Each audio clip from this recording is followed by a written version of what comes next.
Ya, selamat pagi Bapak Ibu Saudara, salam sehat dan salam sejahtera untuk kita semua. Berjumpa lagi dengan saya dalam kesempatan yang berbahagia hari ini.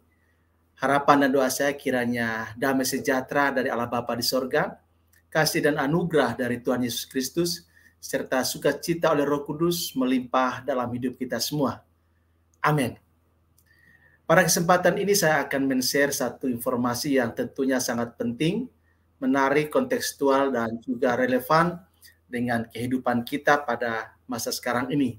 Khususnya terkait dengan perdebatan yang terjadi di media sosial, khususnya antara apologet Muslim dengan apologet Kristen. Dan beberapa waktu terakhir ini muncul seorang apologet Muslim yang menamakan dirinya sebagai Zuma.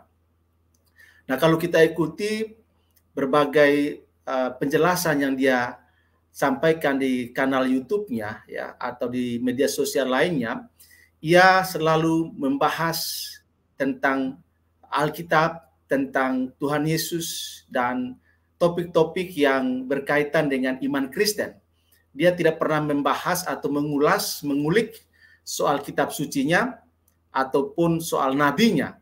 Namun dia gemar sekali untuk mengulik, mengkritisi Bible atau Alkitab orang Kristen dan juga Tuhan Yesusnya orang Kristen. Sehingga banyak sekali penyimpangan-penyimpangan atau kebohongan-kebohongan publik yang disampaikan oleh Zuma, bahkan juga penafsiran-penafsiran, pendekatan-pendekatan yang dilakukannya terhadap Bible, terhadap iman Kristen, terhadap Yesus dalam pendekatan yang tidak alkitabiah. Namun ia begitu percaya diri, mengulas, memaparkan, menyajikan, mengkritisi apa yang dia tidak pahami sebenarnya, tetapi dia sok tahu tentang Alkitab, tentang kekristenan.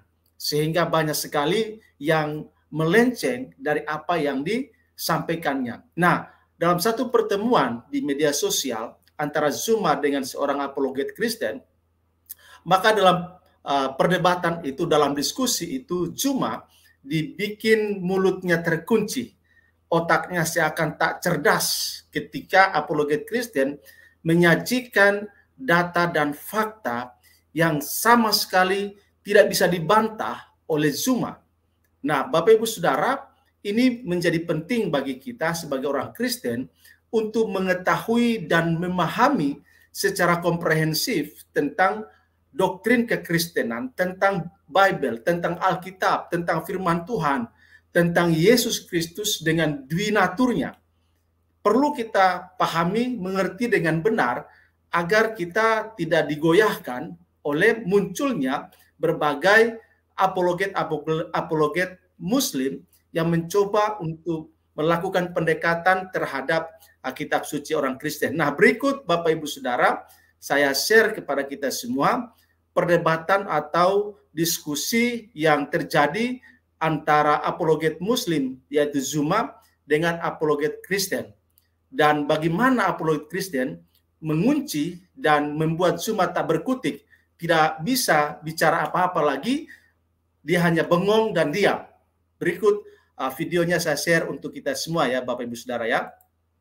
Harap mengikutinya secara seksama ya, supaya tidak gagal paham di dalam mengikuti penjelasan yang saya sajikan dalam kesempatan ini. Selamat menyaksikan. Indek kayak tadi. Oke, ya. Oke. Sudah? Yes. Oke, ya. Puji Tuhan ya. Nah, yang pertama saya mau bantah yang pertama ya. Bang Juma mengatakan itu adalah buatan Kristen. Ya, Bang Juma mungkin akan mengatakan itu buatan Kristen karena dari tadi Bang Zuma belum mampu membantah ini. Memra dalam Targum. Bang Zuma, kalau memang firman itu menjadi manusia itu ide Kristen, di dalam iman Yahudi, memra itu menjadi malah Yahweh di dalam data ini. Nih, Bang Zuma. Malah Yahweh dalam Exodus, dia menjadi teofani. Memra itu menjadi teofani. Dan memra itu juga disembah. Artinya ide firman Allah menjadi manusia itu bukan punya Kristen doang. Tapi Yahudi juga mengakui itu. Malah Yahweh, Memra dalam Targum tadi. Ya, saya tidak heran mungkin tadi Bang Zuma tidak mengatakan itu tidak ada karena belum menjawab ketimpangan dalam argumentasi ini. Ini belum dibantah sama sekali. Ini punya Yahudi, ya. Nah, kemudian yang kedua itu adalah logos itu sifat. Nah, kalau logos itu adalah sifat, saya ingin ajak Bang Zuma berbicara lebih jauh. Bagaimana mungkin sifat itu adalah nomina, Bang Zuma? Sifat itu adalah adjektiva, bukan nomina. Adjektif, cantik, manis, lucu, itu sifat. Itu adjektiva. Tapi logos ini nomina, nominatif. Apakah Bang Zuma itu mau mengubah yang nomina dalam iman, dalam pemahaman Yunani itu menjadi adjektiva? Makanya dari tadi saya pengen Bang Zuma itu sebenarnya tunjukin kepada saya di mana data yang menunjukkan logos itu adalah adjektiva. Saya pengen tahu. Saya sudah menunjukkan literasi saya, logos itu adalah nominatif. Bentuk genitifnya logo, bentuk akusatifnya logon, bentuk datifnya logo. Jamaknya pun, nominatifnya pun menyerap kata tunggalnya logoi. Sama seperti theos menjadi theoi.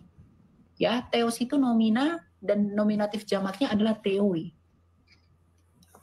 Nah, lalu kenapa begitu? Bagaimana Bang Zuma menjawab ini? Bagaimana Bang Zuma mungkin dengan mudah membolak-balikkan istilah, tapi tidak ada literasi yang disampaikan? Ya. Nah, yang ketiga, Yesus itu adalah makhluk. Oke, Yesus itu adalah makhluk. Karena dia menjadi manusia. Dia bukan transubstansiasi Bang Zuma. Tadi saya sudah jawab bahwa ketika Bang Zuma percaya kalam itu dibukukan, maka kami pun percaya kalam itu dimanusiakan. Kalau itu berkaitan dengan ide ilahi, firman itu adalah ide ilahi, yang mau saya pertanyakan adalah, apakah ide itu yang di dalam diri Allah itu bukanlah Allah sendiri? Karena ini, logos itu adalah akal budi. Akal budinya Bang Zuma, bukankah Bang Zuma? Lalu akal budinya Allah, bukankah Allah? Pasti Allah. Jadi logika dan nalar yang relevan itu dielaborasi oleh Rasul Yohanes, Santo Yohanes. Pada mulanya sudah ada firman-firman itu bersama-sama dengan Allah. Firman itu adalah Allah. Karena di dalam Allah, bukan di luar Allah. Ya, jadi ini tadi tugasnya itu sebenarnya yang tidak dijawab itu sebenarnya adalah masalah Memra ini. Bang Zuma itu mengatakan itu buatan Kristen, firman menjadi manusia. Lalu bagaimana? Memra ini lebih parah loh. Memra itu menjadi Malah Adonai loh. Malah. Ini dalam Jewish Trinity Yuval Nathan. Ini boleh nanti dicari. Menjadi Theophany. Nih. Apa bedanya? Nah, di sini coba lihat. According to the Malik Yahweh directions, nothing won't do but works new as Yahweh has to identify the Father in Genesis. Only the post-Sinaitic Yahweh's narrator dan Musa knew that the Son and the Spirit were Yahweh. Jadi Musa pun di dalam bukunya Yoel Nathan ini, Bang Zuma, ya, dalam iman Yahudi, Musa pun mengetahui bahwa putra dan roh itu adalah Yahweh. Bagaimana ini? Ini tidak dibantah dari tadi. Saya nunggu bantahan ini. Dan ini, bagaimana Anda membalikkan nomina itu menjadi adjektiva? Begitu ya. Jadi persoalannya kiranya tidak selesai karena itu tidak terjawab. Ya, literasinya. Ya, silakan, Bung Zuma. Oke, baik. Ya, Bapak Ibu Saudara, itu video yang mengungkapkan tentang presentasi yang disampaikan oleh apologet Kristen yang bernama Elia tentang data-data valid, data-data otentik yang berkaitan dengan logos atau firman menjadi manusia. Apologet Muslim, khususnya Zuma, punya perspektif, punya pandangan yang tidak sesuai dengan data dari kekristenan. Ia hanya mengungkapkan, men-share pendapat dia sendiri, ya, logika dia sendiri, sehingga dia tidak mampu untuk menyajikan atau mendukung ide, gagasan yang disampaikannya berdasarkan data dan fakta yang valid. Sementara Elia yang merupakan apologet Kristen menyajikan data secara valid, data secara otentik yang berkaitan dengan logos, dan sama sekali tidak bisa dibantah oleh Zuma. Dia hanya bisa garu-garu kepala, ya, dia hanya bisa bengong karena tidak tahu bikin apa. Nah, gayanya Zuma yang selalu seperti itu ketika dia sudah pusing, sudah bingung, tidak punya argumentasi, tidak bisa membantah data dan fakta, ya bengong-bengong kayak orang oon gitu, ya.